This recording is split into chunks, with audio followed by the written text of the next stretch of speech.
Hello students, welcome to my YouTube channel बच्चा वाला maths. Today we'll do class 10 exercise 8.1 question number 11. ये basically true and false वाला question है, लेकिन मैं तुमको यहाँ पे कुछ कॉन्सेप्चुअल चीज़ बताऊंगा, तो अच्छा से देखो ये वाला. ठीक है, तो देखो पहला क्वेश्चन क्या है. पहला क्वेश्चन बोल रहे हैं यहाँ पे कि the value of 10a is always less than 1. ठीक है, तो देखो जब भी ऐसा कोई ट्रू एंड फॉल्स आया कि जरूरी नहीं है कि बुक में 10 है तो 10 ही आएगा एग्जाम में. यहाँ कोई भी आ सकता है, 10 है, कॉट है, जो भी तुम 6 रेशियो पढ़ा है उसमें से कोई भी आ सकता है. ठीक है, तो बाई चांस सिस्टम में एक राइट एंगल ट्रायंगल बना लेते हैं. यहाँ पे इसका नाम लेते हैं ए, इसका बी और इसका सी.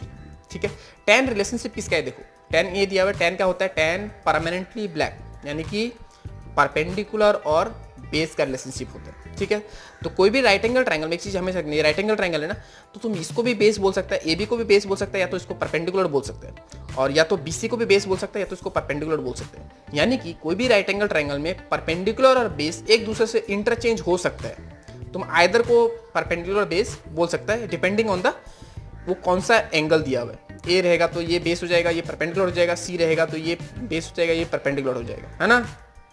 तो यहाँ पे देखो जब भी ऐसा कोई रिलेशनशिप दे तो बेस और परपेंडिकुलर दोनों इंटरचेंज हो सकते हैं. यानी कि बेस भी बड़ा हो सकता है, परपेंडिकुलर भी बड़ा हो सकता है ना.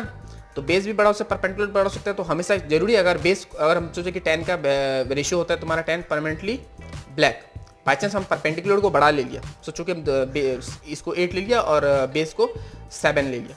ठीक है, हम मान लिया कि परपेंडिकुलर बड़ा है बेस से, तो हम 8 को अगर 7 से डिवाइड करें तो 1 पॉइंट समथिंग वैल्यू आएगा. तो 1 से बड़े ग्रेटर है कि नहीं.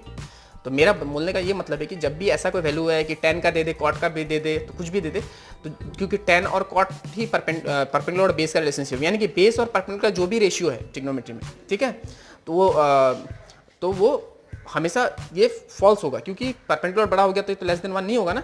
या तो इसको तुम ऐसे भी समझ सकते हैं कि इसको अगर हम ये रेशियो दिखाए तुमको, यहाँ पे देखो, यहाँ पे तुम्हारा 10 का जो डिग्री है, 0 में 0 है, 30 में 1/√3 है, ये भी लेस देन 1 है, 45 में 1 है, फिर 60 में √3 है.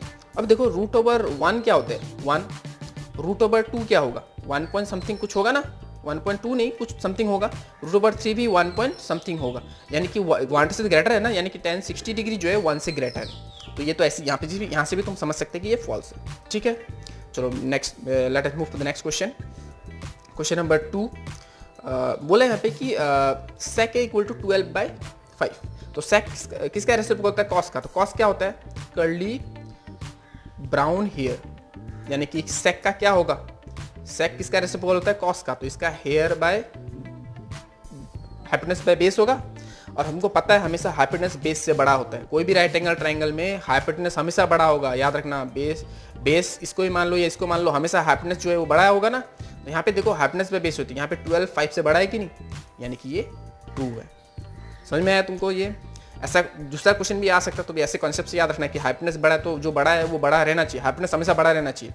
लेकिन बेस और परपेंडिकुलर में इंटरचेंज हो सकते हैं, तो बेस भी बड़ा हो सकता है, परपेंडिकुलर भी बढ़ सकते हैं. तो कोई भी पॉजिटिव वैल्यू के लिए वो ट्रू ही होगा बेस और परपेंडिकुलर में. ठीक है, फिर देखो यहाँ पे नंबर 3 क्या है, cos A is the abbreviation use for cosecant.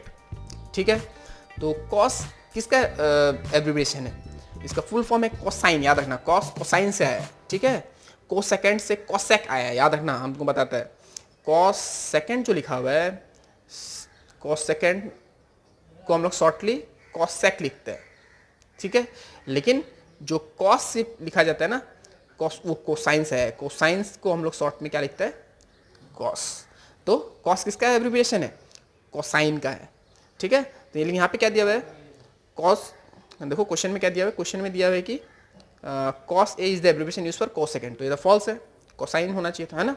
ठीक है, नेक्स्ट नंबर 4 देखो, cot A is the product of cot and A. तो याद रखना कि कॉट ए, जब भी हम सिर्फ कॉट लिखते हैं, तो याद रखना ट्रिग्नोमेट्री सिर्फ कॉट साइन सिर्फ ऐसे बिना एंगल का इसका कोई मतलब नहीं है. तो जब भी यहाँ पे 30 डिग्री लिखता है, इसका मतलब ये नहीं कि कॉट 30 का मतलब कॉट इंटू 30, या जो भी डिग्री लिखे इसका मतलब यहाँ पे मल्टीप्लाई नहीं होता है. ये पूरा का पूरा एक टर्म है. ठीक है, तो ये भी क्या होगा, फॉल्स होगा. ठीक है, चलो फिर नेक्स्ट क्वेश्चन देखो, एंड लास्ट वाला, साइन थीटा इक्वल टू 4/3. तो सेम देखो, साइन का क्या होता है, साइन का क्या होता है, सम पीपल हैव. तो पीपल हैव का मतलब है कि जो हाइपोटेनस है वो नीचे है, तो हाइपोटेनस बड़ा होना चाहिए ना. तो यहाँ पे लेकिन देखो ये 3 4 से छोटा है, यानी कि हाइपोटेनस तो छोटा नहीं हो सकता कभी भी परपेंडिकुलर से, लेकिन यहाँ पे छोटा दे यानी कि ये क्या है, फॉल्स है। ठीक है, तो ये भी क्या होगा, false. So hope you have understood. I will do the next exercise in the next video, and if you have any doubt you can text me in my number. Thank you.